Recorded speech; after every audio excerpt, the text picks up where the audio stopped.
দুনিয়ার জীবনকে প্রাধান্য দেয়া যাবে না।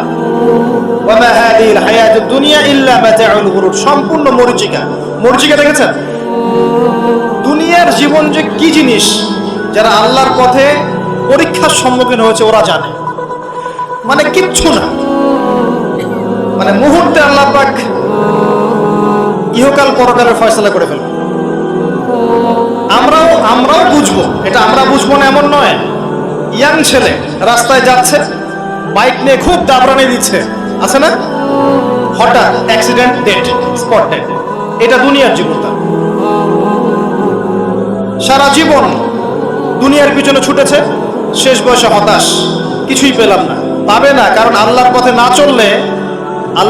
না চললে শেষ বয়সে গিয়েও কিছু পাবেন না। যন্ত্রণা, হতাশা, গ্লানি ছাড়া। তখন দেখবেন আত্মহত্যা করে শেষ, ডেড। দেখবেন অনেক প্রতাপশালী বাচ্চা বড় বড় লেকচার দিচ্ছে, হঠাৎ রাস্তায় হাঁটতে হাঁটতে ডেড। সারাদিন রাত জেনা করেছে, মদ খেয়েছে, জেনা ছড়িয়েছে সমাজে, নগ্নতা, অশ্লীলতা ছড়িয়েছে, ভাইরাস মহামারী দিয়ে শেষ। দুনিয়ার জীবন কি জীবন! চোখের সামনে অহরহ এগুলো ঘটনা দেখছি আমরা। যাচ্ছে খুব সাদাল্লাদ করে, বর বিয়ে করতে যাচ্ছে, কার অ্যাক্সিডেন্ট, শেষ, ডেড। কিছু সাহাবী তো এমনও ছিলেন, বদরের যুদ্ধ করতে এসেছেন, হাতের মধ্যে কিছু খেজুর আছে, খেজুর খাচ্ছেন, খোরমা খেজুর খাচ্ছেন। তখন নবী সাল্লাল্লাহু আলাইহি ওয়াসাল্লাম দাঁড়িয়ে ভাষণ দিচ্ছেন যে ওয়াসাবিকু ইলা মাগফিরাতিন মির রাব্বিকুম ওয়া জান্নাহ। ওই যে আয়াতটা আছে, তোমরা এগিয়ে চলো তোমাদের রবের ক্ষমার দিকে এবং জান্নাতের দিকে। আরদুহা কাআরদিস সামাই ওয়াল আরদ, যার প্রশস্ততা আসমান এবং জমিনের সমান। সাহাবী খেজুর খেতে খেতে খেজুরটা ফেলে দিলেন। আরেকজন সাহাবী জিজ্ঞাসা করলেন যে খেজুরটা ফেলে দিলেন কেন? তিনি বলছেন এই খেজুরগুলো খেতে অনেক সময় লেগে যাবে। নবী সাল্লাল্লাহু আলাইহি ওয়াসাল্লাম এমন কথা বলেছেন, এটা শোনার পরে আমি আর এক সেকেন্ড নষ্ট করতে যাচ্ছি না। খেজুর ফেলে দিয়ে যুদ্ধে ঝাঁপিয়ে পড়লেন, দেন শহীদ হয়ে জান্নাতে চলে গেলেন। তারাও তো মৃত্যুর স্বাদ গ্রহণ করেছেন, তাই না? সুমাইয়া রাদিয়াল্লাহু আনহা, আবু জাহেল তাকে নির্যাতন করছে, তার লজ্জাস্থানে বর্ষা ঢুকিয়ে দিয়ে, চিন্তা করতে পারেন, লজ্জাস্থানে বর্ষা নিক্ষেপ করে হত্যা করলো। সুমাইয়া রাদিয়াল্লাহু আনহা দেখতে কালো বর্ণের, চেহারা সুন্দর নয়, হয়তো বা আপনার মতো সুন্দর নয়, জান্নাতে এখন হাসছে ইনশাআল্লাহ তাআলা। তার স্বামী ইয়াসের, আবু জাহেল তাকে পিটাতে মেরে ফেললো, সে মারা গেল, শহীদ হয়ে গেল। অনেক ওলামায়ে কেরামকে, ইমাম, মুস্তাহিদ, মুহাদ্দিস দেখবেন সারাটা জীবন এত মেহনত করেছেন দ্বীনের জন্য, বিয়ে শাদী করার সময় পান নাই। এমনও আছেন ইমাম এবং মুহাদ্দিস, জীবন তো তাদেরও ছিল। শুধু সাহাবী কেন, তাবেঈনদের দিকে তাকান, তাবেঈন তাকান, আমাদের 4 ইমামের দিকে তাকান। আবু হানিফা রাহিমাহুল্লাহ শেষ বয়সে জেলখানায়, কথিত আছে বিষ প্রয়োগে তাকে হত্যা করা হয়েছে। তার টাকার অভাব ছিল না, তিনি কিন্তু আমার মতো হতদরিদ্র ছিলেন না। আল্লাহ পাক তাকে সম্পদও দিয়েছিলেন, সমস্ত সম্পদ বিলিয়ে দিয়েছেন দ্বীনের জন্য। ইমাম শাফিঈ রাহিমাহুল্লাহ, তার দিকে তাকান। আহমদ বিন হাম্বল রাহিমাহুল্লাহ, তার দিকে তাকান। তাকে পিটানো হচ্ছে আর বাগদাদের রাস্তায় ঘোরানো হচ্ছে, কারণ সমাজের মানুষ ফতোয়া দিয়েছে একটা, তিনি ফতোয়া দিয়েছেন আরেকটা। ওই যে হিল্লা প্রথা, ঠিকা বিবাহ নিয়ে তিনি বলছেন, ইলামু ইয়া আহলা বাগদাদ, হে বাগদাদের মানুষরা জেনে রাখো যে আমি কোশ্চিনকালেও এই প্রথাকে জায়েজ করলাম না। তোমরা চিনে রাখো যে আমার নাম আহমদ। জীবন তাদেরও ছিল। ইমাম মালিক রাহিমাহুল্লাহ, তাকে এত মার দেওয়া হয়েছিল, হাত বাঁধতে পারতেন না, নামাজে হাত বাঁধতে পারতেন না। সাহাবীদের থেকে নেন, তাবেঈ থেকে নেন, তাবেঈ থেকে নেন, মুস্তাহিদ ইমাম থেকে নেন, দুনিয়ার জীবন তারাও কিন্তু ভোগ করেছেন, আর আমরাও ভোগ করছি। আমাদের ভোগের সিস্টেমটা দেখেন, তাদের ভোগের সিস্টেমটা দেখেন। আমরা বাঁচছি দুনিয়ার জন্য, তারা বেঁচেছে পরকালের জন্য। আমরা দুনিয়ায় বাঁচছি দুনিয়ার জন্য, দুনিয়ার একটা চাকরি, একটা ব্যবসা, একটা পরিবার, একটা স্ট্যাটাস, বাড়ি গাড়ি, টাকা কড়ি, সম্পত্তি, এগুলোর জন্য। কিন্তু তারা বেঁচেছেন আল্লাহর জন্য, পরকালের জন্য। যে ব্যক্তি দুনিয়ার জন্য দুনিয়া করে, আল্লাহ পাক তাকে ইহকাল পরকাল দুটোই নষ্ট করে দিবেন। যে ব্যক্তি পরকালের জন্য দুনিয়া করবে, আল্লাহ পাক তার দুনিয়া গুছিয়ে দিবেন, আখিরাতও গুছিয়ে দিবেন ইনশাআল্লাহ। প্রথম কথা হচ্ছে এই যে দুনিয়ার জীবনকে প্রাধান্য দেওয়া যাবে না। দুনিয়ার জীবনে প্রতিটা কাজ আপনি একটা উদ্দেশ্যেই করবেন, সেটা হচ্ছে আল্লাহর সন্তুষ্টি। বিয়ে শাদী করেছি কেন? আল্লাহর জন্য। পরিবার গঠন করেছি কেন? আল্লাহর জন্য। সন্তান নিয়েছি কেন? আল্লাহর জন্য। দিন শিখেছি কেন? ইলম শিখেছি কেন? আল্লাহর জন্য। চাকরি কেন করি? আল্লাহর জন্য। প্রতিটা কাজ ইবাদত হবে যদি আপনি মুহাম্মদ সাল্লাল্লাহু আলাইহি ওয়াসাল্লামের তরিকা মেনে চলেন। ওয়া মা খালাকতুল জিন্না ওয়াল ইনসা ইল্লা লিয়াবুদুন, শুধুমাত্র ইবাদত করার জন্যই আল্লাহ পাক জিন এবং মানুষ জাতিকে সৃষ্টি করেছেন। আপনাকে আল্লাহ পাক এই হায়াতটা দিয়েছেন। এখন বাকি সময়টা চিন্তা করেন, আগামী 30-40 বছর কিভাবে কাটাতে চান? দুনিয়ার জন্য বাঁচবেন না আল্লাহর জন্য বাঁচবেন? যদি আল্লাহর জন্য বাঁচতে চান, সর্বশেষ হেদায়েত আল কোরআন এবং সর্বশেষ নবী মুহাম্মদ সাল্লাল্লাহু আলাইহি ওয়াসাল্লাম, এর বাইরে কিচ্ছু নাই ভাই। সারা দুনিয়ার মানুষ মিলে যদি বলে যে কোরআন সুন্নাহর মধ্যে আছে সুদ হারাম, কিন্তু সুদ হালাল হালাল হালাল, কোশ্চিনকালে হালাল হবে না। সারা দুনিয়ার মানুষ একটা মাঠে যদি এসে বলে সুদ হালাল, সুদ ভালো, কোশ্চিনকালে হালাল হয়ে যাবে না, হারামই থেকে যাবে। সারা দুনিয়ার মানুষ যদি বলে পর্দা করার দরকার নাই, এটা সেকেলে সেকেলে সেকেলে, এটা সেকেলে হয়ে যাবে না, এটা ফরজ থেকে যাবে। কিচ্ছু নাই কোরআন সুন্নাহর বাইরে, কিচ্ছু নাই। যা আছে দেখছেন বোগাস, যার কোনো ভিত্তি নাই, মানুষের মন গড়া প্রবৃত্তির অনুসরণ। এখন আপনি যখন কোরআন এবং সুন্নাহর কাছে আসতে চাইবেন, তখন কিন্তু আপনি চতুর্দিক থেকে বাধা পাবেন। এই পথ চলাটা এত সহজ হবে না। হ্যাঁ, কাদের জন্য সহজ হবে? যারা প্রোটেস্ট্যান্ট মুসলিম হবে। কি মুসলিম? প্রোটেস্ট্যান্ট মুসলিম। এটা কেমন? মানে ওটাও ঠিক এটাও ঠিক, সুদ খেলেও হয় না খেলেও হয়, পর্দা করলেও হয় না করলেও হয়, নামাজ পড়লেও হয়, মাঝে মাঝে ছাড়লেও হয়, যাকাত দিলেও হয় না দিলেও হয়। মডারেট প্রোটেস্ট্যান্ট মানে কোরআন সুন্নাহয় যা আছে এগুলো খুব কঠিন মনে হয়, এটা মৌলবাদী মৌলবাদী মনে হয়, এগুলো মানলে তো এই যুগে চলা যায় না, এগুলো ওই যুগের জন্য। এরকম ভর্সনে যারা চিন্তা করবে তাদেরকে কষ্ট পেতে হবে না। তারা দেখবেন কষ্ট না করেই দুনিয়ার জীবন কাটিয়ে দিচ্ছে, ওদের কোনো বাধা বিপত্তি আসবে না। আপনি যখন কোরআন সুন্নাহকে আঁকড়ে থাকবেন, কেমন করে আঁকড়ে থাকবেন? মারির দাঁত দিয়ে কামড়ে থাকবেন, নবীজি বলেছেন। মারির দাঁত দিয়ে কামড়াতে বলেছেন, সামনের দাঁত দিয়ে কামড়ালে ছটকে যাবে, টান দিলে ছিঁড়ে যাবে। মারির দাঁতে কামড় দিলে টান দিলে সহজে ছিঁড়বে না। এভাবে থাকলে আপনার বাধা আসবে। এখন আপনার সামনে দেখবেন আপনি কিছু ফিতনা এবং কিছু সলিউশন। আপনি নিয়াত করেছেন যে আপনার যে গুনাহগুলো হয়েছে এগুলো থেকে আপনি তওবা করবেন ইনশাআল্লাহ। আগামী দিনগুলো আপনি কোরআন এবং সুন্নাহ অনুসারে চলবেন।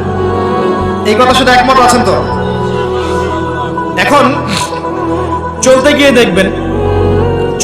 দেখবেন যে আপনি কিছু স্পষ্ট বিষয় দেখতে পারবেন যেগুলোর সাথে আসলে কোরআন সুন্নাহর খুব একটা মিল পাওয়া যাবে না। আপনি দেখবেন স্পষ্ট শিরক করছে মুসলিমরা, আপনি দেখবেন স্পষ্ট বেদাত করছে, আপনি দেখবেন হারাম খাচ্ছে। মুসলিম যুবকরা মাদক, পর্নোগ্রাফি, জেনা, ফ্রি মিক্সিং, আপনার জুয়া, ক্যাসিনো, এই যে আপনার টিকটক প্রজন্ম, এগুলো নিয়ে ব্যস্ত আছে। আপনি স্পষ্ট দেখবেন মেয়েরা বেহায়ের মতো ঘুরে বেড়াচ্ছে। আপনি স্পষ্ট দেখবেন যে আপনি হালালে থাকলে চাকরি পাচ্ছেন না। আপনি স্পষ্ট দেখবেন পরিবারের লোকজন কথা শোনে না। আপনি এমনও দেখবেন ওলামায়ে কেরামের মাঝে ঐক্য নাই, এমন দেখবেন। আপনি এমনও দেখবেন যে মানুষ দিনকে দুনিয়ার বিনিময়ে বিক্রি করে দিচ্ছে। আর এমন দেখবেন যারা আপনার উপরে আছে তারা দিন সম্পর্কে তেমন কোনো জ্ঞান রাখে না। এমন জটিল পরিস্থিতিতে আপনি কি করবেন তখন? এরপরে আপনি যখন বিশ্বের দিকে তাকাবেন তখন দেখবেন বিশ্বের সমস্ত পরাশক্তিরা ঐক্যবদ্ধ ইসলামের বিরুদ্ধে। বিশ্বের সমস্ত বড় বড় পরাশক্তিরা ঐক্যবদ্ধ ইসলামের বিরুদ্ধে। দেখবেন আপনি ইসলামের কোনো খিলাফা নাই, দেখবেন কোনো ইমাম নাই, কোনো আমির নাই, কোনো জামা নাই। দেখবেন আপনি সেই রকম সলফে সালেহিনদের যুগের মতো শৌর্য বীর্য ব্যক্তিত্ব গায়রাত কিছু নেই। মনে হবে যেন আমরা দাসত্বের শৃঙ্খলা আবদ্ধ হয়ে গেছে। তখন আপনি কষ্ট পাবেন মনে মনে। আপনার মধ্যে ঈমান থেকে থাকলে আপনি কষ্ট পাবেন, ভিতর থেকে কষ্ট ফিল করবেন। যদি প্যারালাইজড রোগী হয়ে থাকেন তাহলে কষ্ট ফিল করবেন না। চেতনা থাকে দিনের, কষ্ট ফিল করবেন। তখন আপনার স্ট্রাগল শুরু হবে। তখন আল্লাহ যদি আপনাকে বুঝ দেন, আল্লাহ দেখবেন আপনি কি করেন। আপনার মেধা দিয়ে আল্লাহ কি করেন, আপনি কি করেন, আপনার অর্থ দিয়ে আপনি কি করেন, আপনার হায়াতটা দিয়ে আপনি কি করেন, আপনার এই যে জনবল দিয়ে আপনি কি করেন, আল্লাহ আপনাকে যা দিয়েছেন তা দিয়ে আপনি দিনের জন্য কি করছেন, আল্লাহ পাক তখন দেখবেন। এই জায়গায় আমি আপনাকে কিছু সলিউশন বলছি। এটা শুধু আপনাকে বলছি তা নয়, আমি নিজেও এটা ফিল করি, লালন করি। আর আমি এমন কিছু বলবো না যে আমি নিজে আপনার জন্য পছন্দ করি না। যেটা আমি নিজের জন্য পছন্দ করি সেটাই আপনাকে বলবো। প্রথম কথা, এখানে আপনাকে গাইডেন্স দিবে আল কোরআন। এরকম সিচুয়েশনে আপনাকে পথ দেখাবে অনলি আল কোরআন, এরপর নবী সাল্লাল্লাহু আলাইহি ওয়াসাল্লামের হাদিস। এখানে আপনার দায়িত্ব আসবে প্রথমত কোরআন পড়া শিখতে হবে। প্রথম কাজটা কি ভাই? কোরআন পড়া শিখতে হবে, তেলাওয়াত শিখতেই হবে, নিয়মিত তেলাওয়াত করতে হবে। একটা দিন যাবেন আপনার জীবনে যে কোরআন তেলাওয়াত আপনি করেন না, ইনশাআল্লাহ। বেশি থেকে বেশি করবেন, বেশি থেকে বেশি। আমার পরামর্শ হচ্ছে দিনে এক পারা করে করার চেষ্টা করুন। এরপর দায়িত্ব চলে আসবে আপনার কোরআন বোঝা। আপনি কিছু অংশ মুখস্থ করবেন, হিফজ করবেন, অর্থটা বোঝার চেষ্টা করবেন, কোরআনের ভাষাটা শেখার চেষ্টা করবেন। এর সবকিছু আপনি বুঝতে পারবেন না, তখন কি করবেন? আলেম ওলামার কাছে যাবেন, তাদের সোহবতে গিয়ে পড়ে থাকবেন। যে বিষয়টা বুঝতে পারছেন না জিজ্ঞাসা করে জেনে নেবেন। ফাসআলু আহলা যিকরি ইন কুনতুম লা তা'লামুন। এরপর কোরআনের আদেশ নিষেধগুলো আপনি মেনে চলবেন, নিজে, নিজের পরিবারে এবং নিজের অধীনস্থদের মধ্যে। এরপরে আপনি থেমে যাবেন না। কোরআনের দাওয়াত আপনি যতটুকু জানেন এটা মানুষের কাছে প্রচার করবেন। মাদ্রাসা করবেন, মসজিদ আবাদ করবেন, মক্তব চালু করবেন, কোরআনের একটা রেভলিউশন ক্রিয়েট করবেন। কোরআনের জন্য আপনার জান মাল অর্থ বিলিয়ে দিবেন। ওই একটা ছোট্ট কাজ দেখবেন পরকালে জান্নাতে যাওয়ার ওসিলা হয়ে গেছে ইনশাআল্লাহ। তারপর আপনি সুন্নতকে পাবেন, ওই সুন্নতের উপরে আপনার 24 ঘন্টাকে সাজাবেন। দিন রাত প্রতিটা আমল আপনি সুন্নাহ অনুযায়ী করার চেষ্টা করুন। এরপরে গিয়ে আপনার দায়িত্ব আরো বাড়বে। এরপর দায়িত্ব চলে আসবে উম্মাহ কেন্দ্রিক। আপনার তাসকিয়া অর্জন করতে হবে, আত্মশুদ্ধি।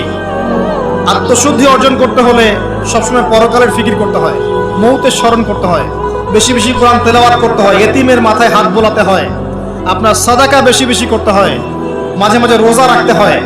এগুলো করতে থাকলে আল্লাহর জিকির বেশি বেশি করতে হয়, আল্লাহর ধ্যান করতে হয়, আল্লাহকে ডাকতে হয়, দোয়া করতে হয়, আত্মশুদ্ধি অর্জন হবে। একই সাথে আপনার অন্তর থেকে হিংসা, বিদ্বেষ, এই যে গীবত, রিয়া, অহংকার, সমালোচনা, সংস্কৃতি দূর করতে হবে। মনের মধ্যে অহংকার, হিংসা, বিদ্বেষ থাকলে আল্লাহর নূর পাওয়া যাবে না, তখন তাসকিয়া অর্জন হবে না। আল্লাহর নূর না আসলে আপনি খিজির হতে পারবেন না, যে অনেক দূর পর্যন্ত দেখতে পারেন। সূরা কাহফের মধ্যে ঘটনা পাবেন। আর এই শেষ জামানায় টিকতে হলে আপনাকে খিজির হতে হবে, দূর পর্যন্ত দেখতে হবে। শোনেন, দূর পর্যন্ত দেখতে না পারলে বর্তমানকে মনে হবে ভবিষ্যৎ। এখন যে ফিতনাময় পরিবেশে বসে আছে এটা বর্তমান, এটা ভবিষ্যৎ নয়। একটা কথা বলেছিলাম বেশ কয়েক বছর আগে যে আপনার এমন একটা সময় আসতে যাচ্ছে যখন ক্যাশলেস সোসাইটি থাকবে, মানে কাগজের টাকাটাও থাকবে না। অনেক দিন আগের কথা। তখন কিছু মানুষ আমাকে বলেছিল, পরামর্শ দিয়েছিল এবং শুভাকাঙ্ক্ষী আর কি আমার। আর দিন দিন আমার শুভাকাঙ্ক্ষী বাড়ছেই আলহামদুলিল্লাহ, যে ভবিষ্যৎ বক্তা, তুমি হচ্ছে ভবিষ্যৎ বক্তা। আমি বলেছিলাম যে আমি যেটা বলেছি এটা ভবিষ্যৎ না, এটা বর্তমান। বর্তমান সম্পর্কে আপনার খবর নাই বলে বর্তমানকে আপনার ভবিষ্যৎ মনে হচ্ছে। এখন যা দেখছেন এগুলো বর্তমান, এগুলো ভবিষ্যৎ না। খুব অল্প সময়ের মধ্যে এই পরিস্থিতিগুলো দেখবেন পরিবর্তন হয়ে গেছে। আসেন, যখন ব্যক্তিকেন্দ্রিক কাজ শেষ হয়ে যাবে তখন আপনাকে উম্মাহ কেন্দ্রিক চিন্তা করতে হবে। তাসকিয়া অর্জন করে উলামায়ে কেরামের মাঝে ঐক্যের চেষ্টা করতে হবে। ঐক্যটা হবে মন থেকে। মন থেকে সবাইকে ভাই মনে করলে পরে ঐক্য হবে। যদি মন থেকে সবাইকে নিজের ভাই মনে করতে না পারি, মুসলিম ভাই মনে করতে না পারি, ঐক্য হবে না। যদি আমি মনে করি আমি জান্নাতের ডিলার, তোমার লিজ লাগলে আসো নিয়ে যাও, ঐক্য কখনো হবে না। অনলাইনে যাবেন দেখবেন সারা দিন কাদা ছড়াছড়ি। আর এমন এমন বিষয়গুলোকে নিয়ে আমরা কাদা ছড়াছড়ি করছি যেগুলো নিয়ে কথা না বললেও পরকালে কিছু যায় আসবে না ইনশাআল্লাহ। এমন এমন ইস্যু নিয়ে আমরা কাদা ছড়াছড়ি করি যেগুলো নিয়ে কথা না বললেও আমার জান্নাত জাহান্নামের ফয়সালা হবে না ইনশাআল্লাহ। এগুলো ওই বিষয় নয়, মৌলিক বিষয় নয়। আর আমরা যখন এগুলো নিয়ে ব্যস্ত থাকি, ইসলামের শত্রুরা দেখবেন ইসলামকে দমন করার আরো 10 ধাপ এগিয়ে যায়। আমরা ইন্টেলেকচুয়াল হতে পারছি না, ঐক্যের চেষ্টা করতে হবে, যার যার জায়গা থেকে করতে হবে, এবং মিসাল দৃষ্টান্ত নিজেকে স্থাপন করতে হবে যে নিজে যখন সবার সাথে মিশবো তখন দেখবেন মানুষ রিসিভ করে নিবে যে হ্যাঁ উনি সবখানেই আসছে, উনি সাম্প্রদায়িক চিন্তা করছে না। বিষয়গুলো হচ্ছে উম্মা কেন্দ্রিক চিন্তা করতে হলে ঐক্যের বিকল্প নাই। আর এই রেসপন্সিবিলিটি আমার মতো দায়ীদের নয়, মূলত এই রেসপন্সিবিলিটিটা হচ্ছে মূলত ওলামায়ে কেরামের। তারা যখন একত্রিত হবেন, ঐক্যবদ্ধ হবেন, তাদের মধ্য থেকে দেখবেন একজন আমির বের হয়ে গেছে, এবং তিনি যখন নেতৃত্ব দিবেন তখন জনগণ তার পিছনে তাকে ফলো করবে। ধর্মতাত্ত্বিক নেতৃত্বের কথা বলছি আমি। ধর্মতাত্ত্বিক নেতৃত্ব কি পলিটিশিয়ান দিতে পারবে? কারণ পলিটিশিয়ানদের কাছে কি ধর্মের সব জ্ঞান থাকে? স্বাভাবিক থাকবে না, কারণ তারা পড়াশোনা করেননি এইভাবে, তাদের কাছে পলিটিক্সের জ্ঞান আছে। আপনি যখন ধর্মতাত্ত্বিক ঐক্যের কথা বলছি তখন ধার্মিকদেরকেই তো দায়িত্ব নিতে হবে, এবং ধার্মিকদের মধ্যে যারা স্কলার, বিজ্ঞ বরেণ্য ওলামায়ে কেরাম, তাদের মধ্যে ঐক্য প্রথম দরকার। অনুসারীদের মধ্যে ঐক্য দিয়ে লাভ নাই। প্রথমে ঐক্য লাগবে আগে বড় বড় লেভেলে, তারপরে দেখবেন জনগণ ঠিকই আলেমকে মেনে নিয়েছে, তখন আপনি দেখবেন একটা ভালো শক্তি আপনি অর্জন করতে পারছেন। আদারওয়াইজ যখন আপনি বিক্ষিপ্ত বিচ্ছিন্ন, কেউই আমাদেরকে মূল্যায়ন করেন, যতই স্লোগান দেন, শোডাউন করেন, আইওয়াশ করেন, আদতে কিন্তু কেউ মূল্যায়ন করছে না আমাদের। আর আল্লাহ রাব্বুল আলামিন কোরআনে বলেছেন, এখন এই আয়াত কোথায় আছে আল্লাহ ভালো জানেন, এই আয়াতের বাস্তবতা কোথায় সেটা আল্লাহ ভালো জানেন। ওয়া'তাসিমু বিহাবলিল্লাহি জামিআ ওয়ালা তাফাররাকু, এই আয়াতটা কোরআনের মধ্যে আছে, এটা কোরআনের মধ্যে আছে, আল্লাহ পাকের কিতাবের মধ্যে এই আয়াতটা আছে, ওয়া'তাসিমু বিহাবলিল্লাহি জামিআ, তোমরা আল্লাহর রজ্জুকে শক্ত করে ধরো ঐক্যবদ্ধভাবে। আচ্ছা, এটার উপরে আমল না করে আমরা যদি এড়িয়ে যাই, এটা কোরআনের অবমাননা হয় না? এটা কোরআনের অবমাননা হয় না? যখন কোরআনে স্পষ্ট বলা হচ্ছে তোমরা সুদ খেও না, তারপরেও খাচ্ছি, অবমাননা হয় না? আল্লাহ বলছেন জেনার ধার কাছেও যেও না, তারপরেও করছি, তখন অবমাননা হয় না? আমরা মানে আবেগ প্রদর্শন করার চাইতে বিবেকবান হয়ে কাজগুলো করলে বেশি ভালো হবে। কোরআনের সম্মান সর্বোচ্চ শিখরে তখনই পৌঁছাবে যখন এর আদেশ নিষেধের উপর আমল করা হবে, এবং আমরা আমল করে দেখাতে পারবো, এবং ইনশাআল্লাহ আমরা পারবো। যদি কেউ পারে পৃথিবীতে, শুধু মুসলিমরাই পারবে ইনশাআল্লাহ। এবং মুসলিমদের মধ্যে যারা পারবে না, আল্লাহ পাক ওদেরকে সরিয়ে দিবেন, নতুন প্রজন্ম আল্লাহ পাক নিয়ে আসবেন ইনশাআল্লাহ। যুব সমাজ পারবেই, পরবর্তী তরুণ প্রজন্ম এবং আগামী ছোটদের প্রজন্মরা পারবেই ইনশাআল্লাহ। যদি কেউ পারে, এরাই পারবে ইনশাআল্লাহ। ইনশাআল্লাহ দেখবেন আমাদের মতো মানুষদেরকে দিয়ে যদি কাজ না হয়, আল্লাহ পাক আমাদেরকে সরিয়ে দিবেন, দিয়ে এমন এমন মানুষ আল্লাহ পাক তৈরি করবেন যারা এই চেয়ারগুলোতে বসে কোরআন সুন্নাহকে হাতে নিয়ে বিশ্বকে নেতৃত্ব দেবে ইনশাআল্লাহ। আসবে এক সময়, অপেক্ষা করতে থাকেন, কারণ আমরা আখিরুজ্জামানের হাদিসগুলো সম্পর্কে জানি। একটা সময় চলছে মুসলিমদের ডমিনেশনের সময়, এরপর একটা সময় আসবে যখন মুসলিমরাই এই বিশ্বকে নেতৃত্ব দেবে ইনশাআল্লাহ। ইসলামই হবে এই বিশ্বের একমাত্র সুপার পাওয়ার। আল্লাহ রাব্বুল আলামিন ওই জেরুজালেম থেকেই আরো একবার কিয়ামতের আগে পুরো বিশ্বে ইসলামিক খেলাফা বাস্তবায়ন করবেন ইনশাআল্লাহ। এটা প্র্যাকটিক্যালি আপনার আমার কিছু কাজ আছে, ইলম অর্জন করা আমাদের কাজ। আমাদের এত বড় বড় কাজ নাই, আমাদের যতটুকু সামর্থ্য এতটুকু কাজ আছে। আমাদের কাজ আগে ইলম অর্জন করা, আমাদের কাজ জানা অনুযায়ী আমল করা, উলামায়ে কেরামের সাথে সম্পর্ক রাখা, মাদ্রাসার সাথে সম্পর্ক রাখা, জ্ঞানের চর্চা করা, হালাকাগুলো বাড়ানো, ইমানের চর্চা করা। আমাদের কাজ পরিবারগুলোকে সংশোধন করা। যদি কথা না শোনে ছেড়ে দেন, একক পরিবার গঠন করেন। বুঝাতে বুঝাতে যদি দেখেন যে আপনার পরিবার লুতের স্ত্রীর মতো হয়ে গেছে, বা নূহ আলাইহিস সালামের স্ত্রীর মতো হয়ে গেছে, তার ছেলের মতো কথা শোনে না, ছেড়ে দেন, আপনি আলাদা থাকেন। তাও ইমানের সাথে আপোষ করেন। আসহাবুল কাহফ সমাজ, পরিবার সব ছেড়ে দিয়ে চলে গেছে, চলে যায় না? সব ছেড়ে দিয়ে চলে গেছে। যখন কেউ কথা শোনে না, একাই থাকতে হয় আল্লাহর রজ্জুকে ধরে। আল্লাহ পাক ইব্রাহিম আলাইহিস সালামকে বলেছেন তুমি একাই একটা উম্মাহ, ইব্রাহিম তুমি একাই একটা উম্মাহ। তো আমাদের কিছু কাজ আছে ভাই,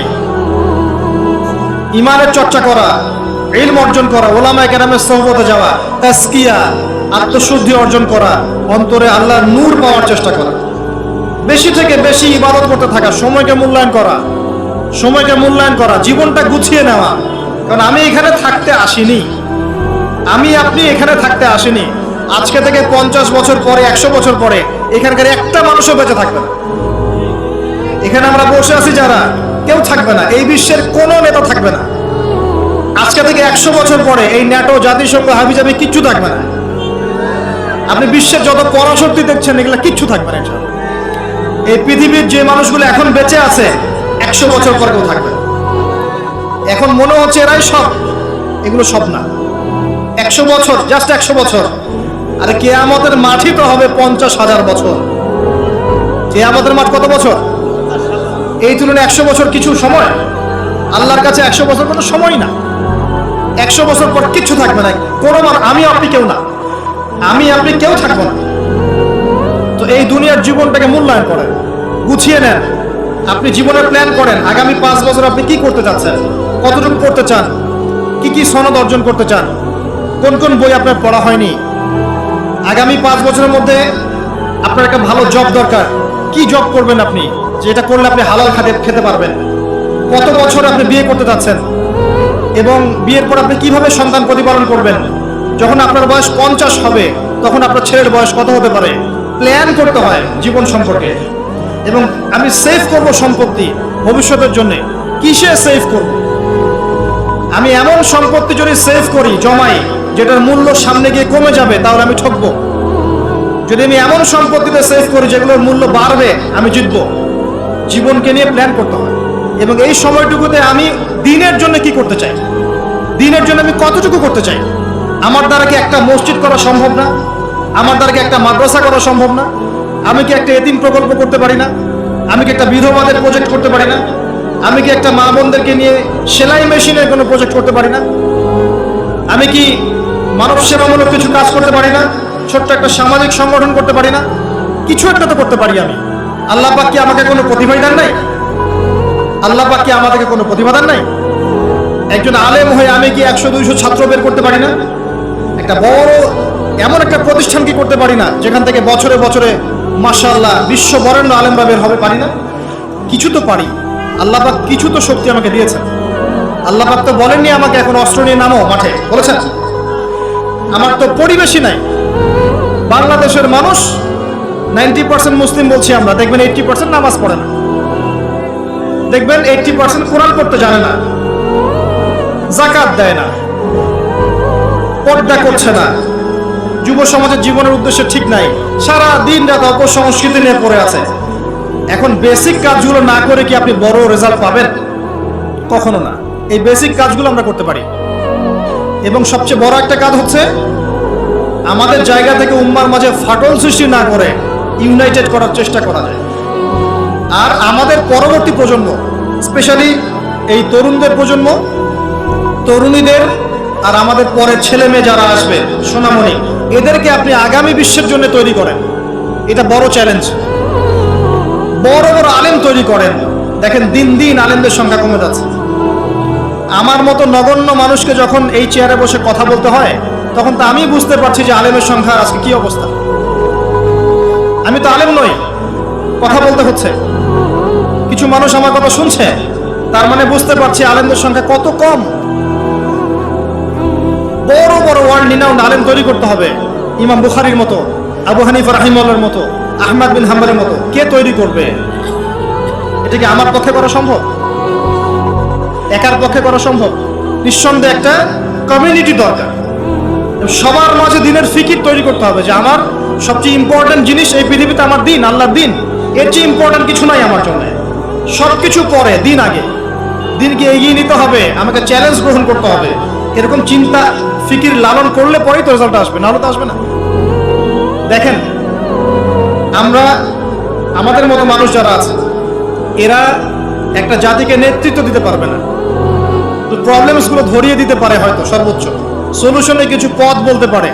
বাস্তবতা হচ্ছে এই যে কাজগুলো জনগণকেই করতে হবে। আর এই যে একদিন আসলাম, একটা কথা বললাম, চলে গেলাম, আদতে কোনো ফলাফল নাই।